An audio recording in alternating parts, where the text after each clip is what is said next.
Hello' everyone, সকলোৰে নিশ্চয় ভাল আশীৰ্বাদ কৰিব যাতে মই মোৰ ফেমিলিৰ লগতো ভালে কুশলে থাকোঁ। আজি বতৰটো কেনেকুৱা দেখিছেনে? ৰবিবাৰ বুলিও মানে বৰষুণটো নেৰিলে। গতিকে আফটাৰ লাঞ্চ আমি ওলাই গৈছিলোঁ, মই মোৰ পেৰেণ্টছ দুটা ইম্পৰ্টেণ্ট কাম লৈ। তাৰে ভিতৰত মই আপোনালোকৰ কাৰণে ভিডিঅ' এটা বনাইছিলোঁ, যিটো এটাইহে মই দেখাব পালোঁ বিকজ দুটাই জৰুৰী আছিলে, ইম্পৰ্টেণ্ট আছিলে। আৰু most important thing is that কি ৰবিবাৰে ওলাই যাব মন নাযায়, যদিও কাম লৈতো উপায় নাই, যাবই লাগিব। তথাপি ভাল লাগে যেতিয়া মই মোৰ পেৰেণ্টছৰ লগত ওলাই যাওঁ। গতিকে আমি গৈছিলোঁ এখন ইলেক্ট্ৰিকেল মানে সামগ্ৰী বিক্ৰী কৰা দোকান এখনত, যিখন মোৰ অতিকে চিনাকি। আৰু তাৰ পৰাই আমি বহু বছৰ আগতে ৰেফ্ৰিজাৰেটৰ লৈছিলোঁ। আৰু সেইটোৱে আফটাৰ 18 years বেয়া হোৱাৰ কাৰণে কিবা এটা বিজুতি ঘটিছে। সেইটো বাৰু অকণমান সময়ৰ কাৰণে কিছু সময়ৰ কাৰণে আমি ঠিক কৰি ল'ব পাৰিম, বাট ষ্টিল ইন ফিউচাৰ আমাক লাগিব।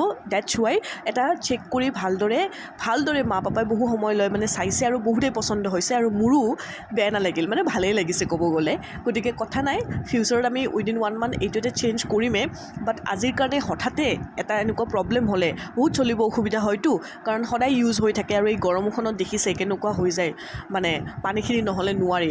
আৰু বস্তু বাহানিও বহুত বেয়া হৈ যায়, আৰু সেইটোৱে কুল কৰি ৰাখে। গতিকে ভালদৰে চাই চিতি আমি এটা ডিচিজন সোনকালেই ল'ম। তথাপি আজিৰ কাৰণে আৰু কাম আছিলে কাৰণে আমি ওলাই আহিলোঁ। আহি ছেকেণ্ড কামটো কৰি পেলাই আমি বজাৰৰ মাজেৰে আমি ঘৰ আহিব লাগে। গতিকে বেলেগ ৰাস্তা থাকিলেও আমি ইউজুৱেলি সেইফালেৰে আহোঁ। আৰু বজাৰত ইমানখিনি বস্তু শাক পাচলি ওলোৱা দেখি মনটো মানে কুটকুটাই থাকে। গতিকে বস্তুখিনি বাহানি লৈ পেলাই তাৰ পৰা কিছুমান শাক পাচলি লৈছোঁ, লৈ পেলাই আমি ৰিটাৰ্ণ হ'লোঁ।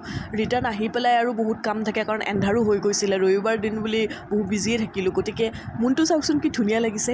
আজিৰ আন্ধাৰ হোৱাৰ পিছত আৰু কি কৰিব, চাহ একাপ খাব লাগিব। গতিকে সেই বুলিয়ে ঘৰলৈকে সোমাই আহিলোঁ। আজিৰ কাৰণে এইখিনিয়ে, ধন্যবাদ। আপোনালোকে আশীৰ্বাদ কৰিব, লাইক শ্বেয়াৰ কমেণ্ট কৰি দিব দেই।